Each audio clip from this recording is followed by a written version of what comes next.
Langgunisa ng Cebu, yung sikat na sikat sa kanila.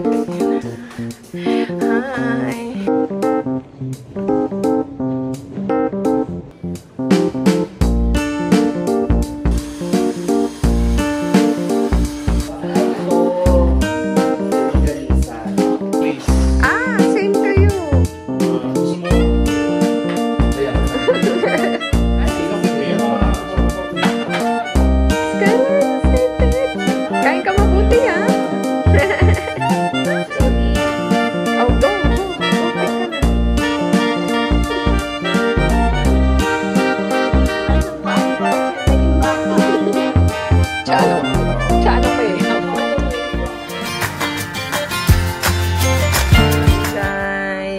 Umpisahan natin ang vlog with Cebu's Longganisa. Grabe, yan yung inuwi ni Jet kagabi na Longganisa ng Cebu, yung sikat na sikat sa kanila, yung bilog-bilog. Medyo na-toast nga lang yung ilalim kasi hindi ko siya maputol lahat dahil pag pinutol ko, bumubuka, sumasabog siyang ganyan.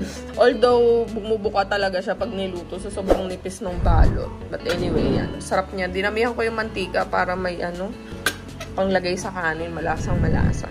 Excited ka na, Cloudy? Sarap yan. Once Longganisa.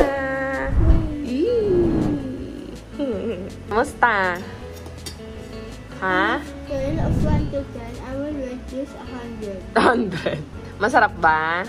Diba? Nilagyan ko yung kanin nila ng pinakamantika na pinagprituhan. Kaya malasang-malasang kanin nila. 100 out of 10. Sarap. Meanwhile, this is the first time na kami lang ng mga bata yung aalis. Nang hindi kasama si Jet. Alam niyo yun, guys. Kaya talagang ilang araw ko din niya pinag-iisipan. Actually, nung nag-propose pa lang si Krisha na gusto niya mag-Hong Kong and si Jet hindi tugma sa schedule niya. So, sabi niya kami na lang daw ng mga kids dahil gusto niya nga talagang dalhin yung mga bata sa Hong Kong kasi the last time na inaya niya kami, hindi rin kami pwede because of events. Meron ding mga gigs si Jet noon. And yun yung time na after a month is magja-Japan kami because of the karate tournament. So nag-pass kami doon. So nagpunta si Christian mag-isa sa Hong Kong. Namasyal ganyan sa Disneyland kasi mahilig din talaga si Christian sa Disneyland. So this time inaya niya ulit kami, but this time hindi na pwede si Jet, so kami na lang ng mga bata. Niisip ko kaya ko ba na dalhin yung mga bata sa ibang bansa ng ako lang. Imagine the diba, the hassle of carrying all the the luggages. Tapos ikaw, alam mo yun, wala kang physical partner talaga na aalalay sa'yo. Imagine, sa airport pa lang, magpa-process ka ng pag-check-in nyo, hatak mo yung mga luggages nyo, nagtitingin ka pa ng mga bata, you make sure na hindi sila mawala, diba? Tapos pag-land doon sa Hong Kong, syempre, diba, bit-bit mo yan, dalawang bata, ikaw lang lahat, ako lang lahat. Although, I'm used to it because I do it every day sa bahay. Pakainin sila, paliguan sila, attend to their needs. But, sa ibang bansa kasi, it's very different eh. You know, it's not my comfort zone, it's not my own country. Diba? Especially first time ko sa Hong Kong. First time namin sa Hong Kong. Ngayon pa lang kami makakapunta dun. Been contemplating and thinking talaga. Hindi lang siya basta on a parang mababaw na level of thinking na baka mapagod ako, baka hindi sila sumunod sa akin, yung mga ganong levels na baka magpasaway kayo doon, ganyan, ganito. But then, na-realize ko talagang ilang linggo ko yung pinag-iisipan. Kasi sabi ko, dali lang naman magpa-rebook ng ticket eh, kung sakasakali talaga. Para magpa-rebook na lang ng ticket, hindi kami sasama ngayon kasi I don't think it fits me na ako lang yung magdadala sa mga bata doon. Diba? Baka imbis na nag-enjoy kami, magka-bad tripan lang kami. Morning pa lang, busangot na ako, bad trip na ang bawat isa. So, but I'm so happy kasi yung process ko of getting to know myself is talagang nakakabit sa lahat ng aspeto ng pagiging asawa at nanay ko, especially when it comes to my kids. I remember the other day when Skylar got hurt, yung napaso siya, diba? Yung initial reaction ko is, sige, gamutin natin, lagyan natin ng ganito, ganyan, and you just have to wait it over na mawala yung pain, ganyan. So, si Sky, iyak siya ng iyak, of course. Siyempre, it's painful eh. Kinomfort ko naman siya, but not to the level that her daddy would comfort her as what she is expecting. Yun. Kasi si Jet talaga yung masimpat siya na tao. Yan. Dahil nga, ano siya, dahil nga empath siya, he can feel what you feel. So, si Sky, iyak siya ng iyak, ganyan. And then, sabi ko, anak, anong lang gagawin ko? Eh, masakit talaga yan. Wala naman tayong magagawa kundi gamutin and hayaan lang siyang sumakit hanggang sa mawala yung sakit. Ganun ako makipag-usap sa kanya. But then again, si Sky, iyak siya ng iyak. Hanggang sa sinabi niya sa akin na, alam ko naman mama na ginamot na, pero i-comfort mo man ako kasi masakit talaga, ganyan. Tapos, it struck me na sabi ko, oo nga naman, yung pagko-comfort na hinahanap ni Sky, yun yung hindi ko maibigay. So, I told her na, sabi ko, anak, pasensya ka na ha, kasi si mama, hindi talaga ganyan. Hindi talaga emotional si mama, hindi ako warm, hindi ako affectionate pagdating sa pakikipag-connect sa feelings. Kumbaga, yan yung weakness ko talaga eh. Being a head person, weakness ko talaga yung pagtatouch ng emotions. So, when it comes to situations that demands emotion and sympathy, bagsak ako dyan, guys, as in. So, only now, I'm in this part of my life and I'm in this point of my life na ngayon ako nagkakaroon ng hold sa sarili ko and kumpiyansa sa sarili ko na ito yung personality ko. So, instead of me, being ashamed or parang dinay-deny or parang magigilty sa sarili ko na hindi ako ganyan, hindi ako ganito, bakit nga ba ako ganito, bakit nga ba simpleng pagpapacify lang sa mga anak ko hindi ko magawa, especially when they need me emotionally, ganyan, hindi ko magawa. So, since last year, nandun na ako sa process na nagkaroon ako ng awareness, nagkaroon na ako ng identity sa sarili ko because of Sister Lisa, and si Jet, of course, he's very supportive sa akin. And from there, nagkaroon ako ng parang, what do you call that? Yung pagkakakilanlan sa sarili ko na this is my personality, I am like this, I have to be vocal of what I am really is.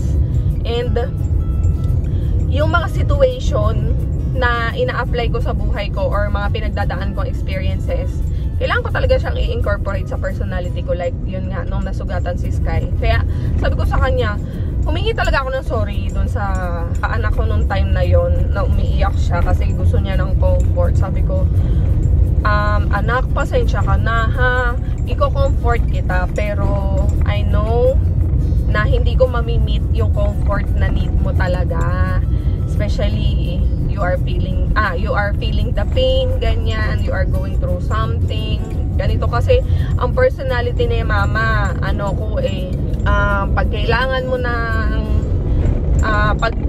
ng result, pag kailangan mo ng problem solver, you go to me. Kaya nung nagkasugat siya, sabi ko, okay, sige, gamutin natin, hugasan, ganito, ganyan. So, the usual process na ginagawa, pag ginagawan mo na ng paraan, nagpo-produce ka na ng result. Ako yon. Pero, hindi yun yung kailangan ni Sky that time. Although, na-produce ko yung result na nasa isip ko and kailangan niya, still it doesn't satisfy her. Kaya yung relationship naming mag-asawa talagang mas nagiging balance siya ngayon. Mas nakikilala ko na yung sarili ko. Dati kasi ang relationship ko sa mga bata, pag sinasaway ko sila, is madali ako napipindot. And then I don't explain to them why pumipitig ako or bakit nagagalit ako, bakit hindi ko maibigay yung gusto nila. bakit I say no, ganyan. But kasi nga ako mismo sa sarili ko, I don't see the reason why I am saying no. It's just that ito yung gusto ko, that's why you should follow. And ngayon na nagkaroon ako ng identity sa sarili ko, I explain to them why, bakit ganito yung sinagot ni mama, bakit ito yung gusto kong mangyari, ganito, ganyan. Because, you know, yung mga kids, nagiging comfortable din sila. Pero, yun nga, nung nandito na ako sa journey ng buhay ko na nakilala ko na yung sarili ko, I know my personality, you know, how my mind works, how my emotions are being, you know, parang blunt, hindi nakikiramdam, hindi nakakaramdam, ganyan. Sabi ko, dapat ine-explain ko din sa mga kids bakit nagka-come up ako sa ganitong decision, bakit hindi ako pumapayag, bakit I am saying no, and things like that. So, sila, mas na-understand din nila. Actually, you know, surprisingly, si Skyler, sumusunod siya sa akin, even na labag sa loob niya because she really wants something, of course, diba? Pero nung naiintindihan niya yung explanation ko and where I am coming from, explaining to her bakit nag-come up ako sa ganitong decision, sumusunod siya. And I think no, natatouch ko din yung emotion niya na parang may tama si mama. I think I have to follow mama. I think I have to, you know, consider yung answer ni mama kasi ganito, ganyan, ganon. So, yung relationship ko sa mga kids, mas lalo siyang nagiging mas okay actually. And yun lang nakaka-excite kasi, you know, nasa ano pa lang ako. Kumbaga, getting to know myself stage. Marami pang pwedeng mangyari. I'm just so excited for the development lang. And, you know, personality development wise, okay na okay tayo. Meanwhile, kaya may Christmas tree pa rin sila. Wow! Cute naman ni Sky. Parang school girl. Alam niyo yung mga outfitan niya sa trip, sinusuot niya na ngayon. Asok na doon dali. Tayo. Ano mamatay? Hi! Happy New Year! Happy New Year! Yay! Mingolong. May Happy New Year! Diba? Oh, kaya may outfitan yan. Diba? Sorry. Oh. At talagang pinaghandaan mo to, anak, ha? Meron ka pang cellphone holder dyan. Diba?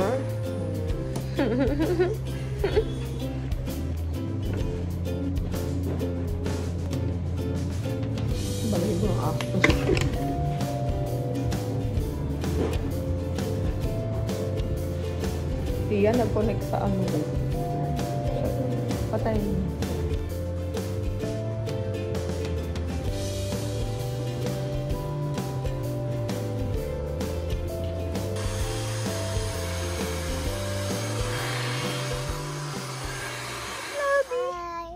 I miss you.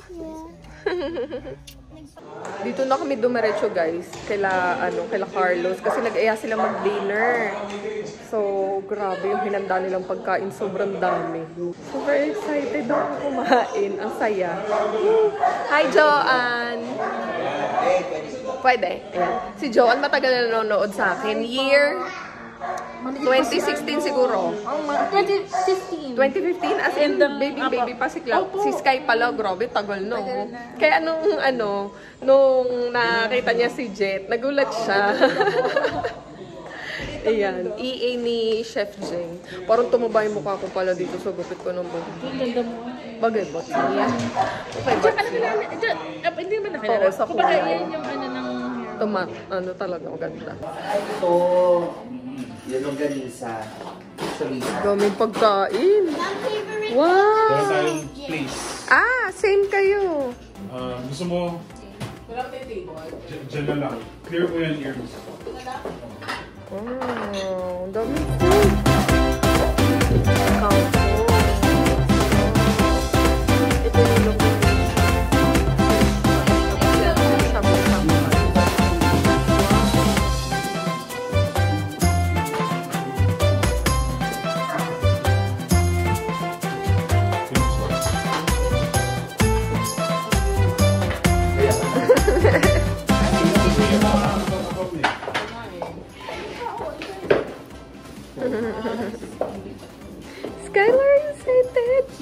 ka mabuti, ha? Wow, ang sarap. Yan, meron din tayo peanut sauce. Tapos lagyan daw natin ito, guys. Light soy sauce.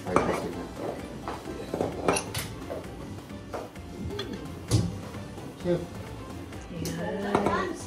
Ay, wow! Cutie, no? Oh, go! Go pick ka na. The shoulder part, so basically it will be at around 8 seconds lang. So parang bubble lang. 8 seconds. 8 seconds lang to. Stinging cut naman po. Then fresh po siya, so no worries po kahit half cooked or whatever. Sabi ko sa'yo, ano pa lang yun eh. Meron pa starter point pa lang yan. Meron pang turon. Turon with ice cream. Wow! Tsaka may dip and chocolate para sa turon. Si Nina. Ay! Thank you po, ate. Wow! Pero pag nakasunod na dito, may resibo. Paglabas ulit. Kaya meron terminal eh. Guys, alam niyo bakit ako nandito? Kanina pa ako. Nag-aagawan lang kami ni Skylar dito sa massage chair. Meron kasing ugawa si Carlos dito. Ako naman. Ayan. Mamaya na, kayak muna. Ang sarap. Grabe. Wow. Yung nagpapamassage ka, tapos kumakain ka ng ice cream. I love it. Ang sarap. Enjoying the moment for life. Sabi na rin, pag gumawa ka ng chef. Enjoying the moment for dear life. Pata. Pa. Nasubuan portion, naging baka. Masarap talaga, guys. Oh?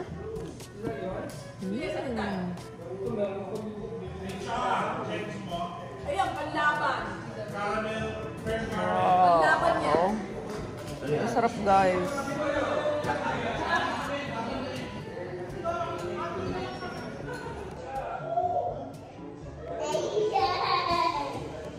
Ang sarap.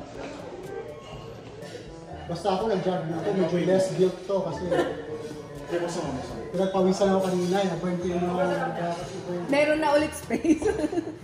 Pwede na ulit kumain. ito na mag-burn ko bukas. Pag nandito tayo sa... Grabe, akala ko natatapos na sa dessert yung... Ay, di pa. Wait, there's more. Akala ko natatapos na sa banana split yung ipapasok ko sa bibig ko. Kailangan nyo munang maghugas. Palate cleanser. Oo, palate cleanser yan. Tapos mamaya susunod pa. Hala. Oh, so... Ganyan lang pag binibitay. Oo. Tapos meron dito. Ang laki oh.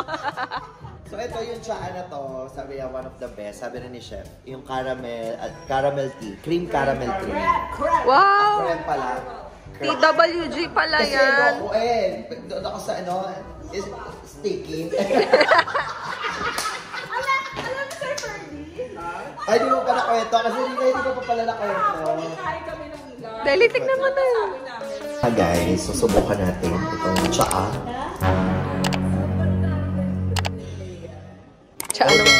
Tsaa nang may.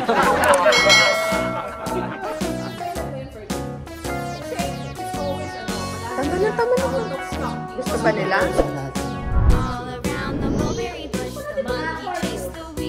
Uy, ang bango. Ang bango. Ay, ang bango. Ang bango na. Wow. Patingin nga pa. Baby. Ang ganda nung lagayan niya ng tea. Bango. Creme caramel tea.